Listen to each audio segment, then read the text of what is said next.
I do have a problem. So I'll set a certain budget aside and I'll say, all right, I've got this money and I'm going to spend it on this hobby. And this last time around, it was, a sizable amount. I don't know how it happened, but I turned around and next thing I knew, I had bought 3 new engines. So I don't know how many engines I have at this point, but I would say every vehicle has at least four engines to it. So here's the engines that I just got. I haven't received them yet. They're coming this week. But I like my vehicles to go fast. 2 of them are actually first for me, including this first one, which is a Reds engine. It's a 7-port, that Evoque engine, the version 2. From what I'm understanding, this is a very smooth engine, which I'm down with that. I mean, I like long-stroke engines. I like a good, nothing wrong with the smooth engine at all. But more than anything, I just wanted to try Reds. I have no idea what I'm going to do with this engine, though, where I'm going to put it. This next one, another first, is an Orion. And I really got this because I have, long wanted this engine. And I saw Jared Tebow rocking this in person a while back. And I think he won the Roar in 2011 or 2012 with this engine. It's a very popular engine. And, for all intents and purposes, quality made. A little bit on the heavy side. It's 350 grams, a little heavier than I think today's newer engines, but it's an oldie but a goodie from my understanding, and we're going to give it a run. I just don't know where. And then finally, I'm only going to go so far out of my lane, just in case, let's say, these other 2 engines are complete flops, which I'm confident they're not going to be, regardless. I had to, get something that I'm familiar with, that I know will get busy, and, well, you already know. But I'll be waiting. When I get there, she's got incense, wine, and candles. It's such a freaky scene. That girl is pretty kinky. The kind of girl you read about. That girl is pretty wild now. And now it's time for I Answer Questions, Part 3. I'm going to ask that you forgive some of the background noise. A lot of these, I was multitasking, and you'll hear me maybe driving as I answer the question. See, this is why I get a kick out of the haters, that I have and I guess had, whatever. They were so weak. The only thing they could say is, man, you got too much time in your hands making these videos. And it's so ironic because I think of that and I just think how far off they really are. You can get at me a lot of ways, but that's for sure not one way, because anybody that knows me knows I'm intense. I'm, you call turned up, whatever you want to call, but I'm always on the go. And I've always got stuff going on. And, I could just do a lot of things because I'm like that. Anyways, so part of that is answering questions while I run errands or whatever. You'll have to forgive me. I'm a little bit out of breath. You might hear me wince a little bit during this because, well, take a look here. You can see it didn't work. I've got a broken rib. Oh, God. Now, I'll tell you, I have had pain sideways to Sunday. But I'm telling you guys, man, you break a rib, that is a whole realm of pain. Damn, that hurts. All right, so one thing a little interesting here is that I was going to tune this engine. This is an F4.6 on this Truggy due to the TVPs on my Savage, and I can't, long story, but anyways, typically what I'll do is I will tune monster truck engines for the Savage on this Truggy. The problem, I can't start this engine. You believe that? This is only once have I not been able to start an engine, and that was years ago. And I'm thinking it's probably the same issue. You see, you also have to go back to what's changed. Well, I just rebuilt this engine, so I obviously did something bad. Because the last time it happened, the problem was I did something bad. I'm thinking, as the last time, it has something to do with the shim. Maybe, I don't know, it's off-centered or who knows. But what I do know is I can't get this bad boy started.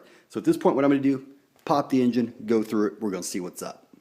So just kind of at a high level right here.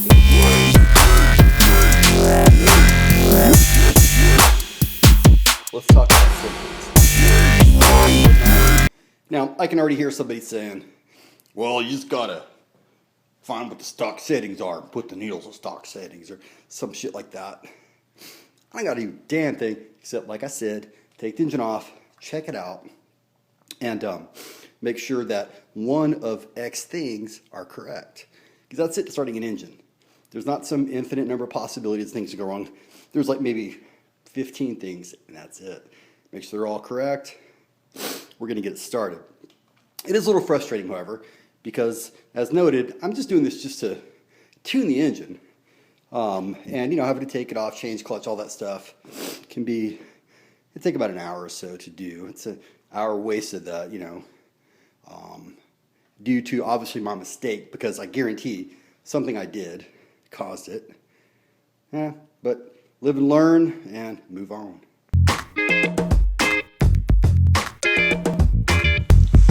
There's way too much play in the center diff out drives.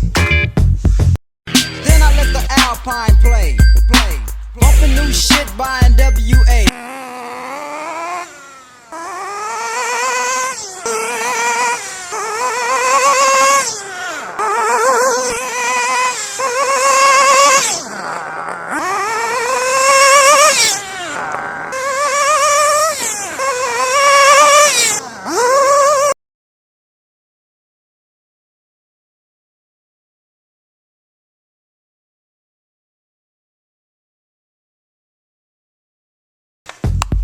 The throttle linkage, it's way too close to part of the brake components on this Lucia 10.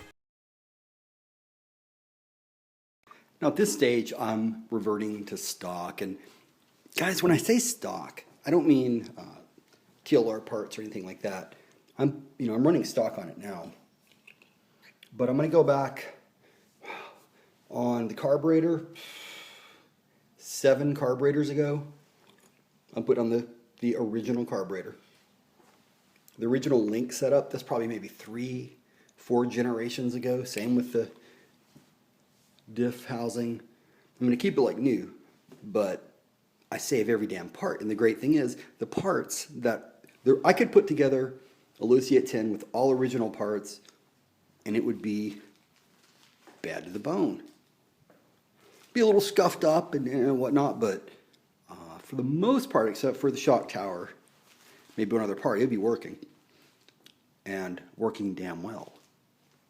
Anyways, but that's the verdict. So, this is good though. I love this kind of stuff. Here's one thing I can tell you.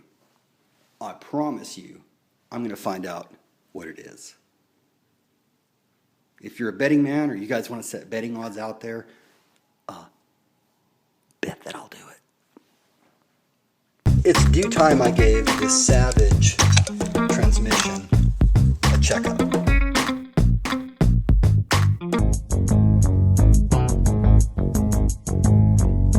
What the fuck is us in the place to be? Coming on the mic is easy, motherfucking E. Trey is on the beat, yellow's on the cut. So listen up close while we rip shit up. I'm going to go ahead and give the old college try here and try to fix this Cisco flip share camera. I don't like filming on my iPhone. So I've got about 8 of these cameras. I'd say each one has a unique issue. Hopefully if I get fairly astute with taking them apart and learning how they work, then I can fix them all. You never know about lending it another part. We'll see.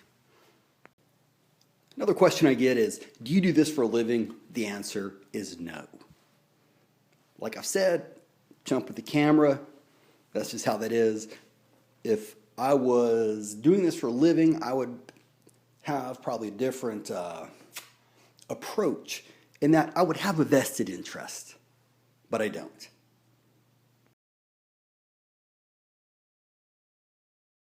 Go ahead and have a seat there, buddy. Have your seat. Oh, no, up here, up here. We'll go chat. Opa! Oh, he's a baby. He wants to be a baby. But we'll sit and we'll chat. We get bored. I'll go sit here. Well, come on, buddy. What are you going to do? One of the two. Oh, see, what a baby this guy is. So I basically live with a baby that has fur.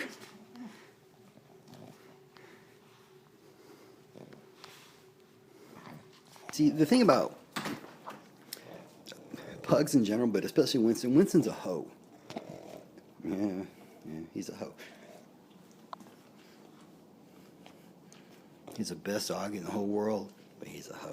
All right, here's a tip for you. Anytime you see somebody whose vehicle is rocking these Kyosho light blue springs,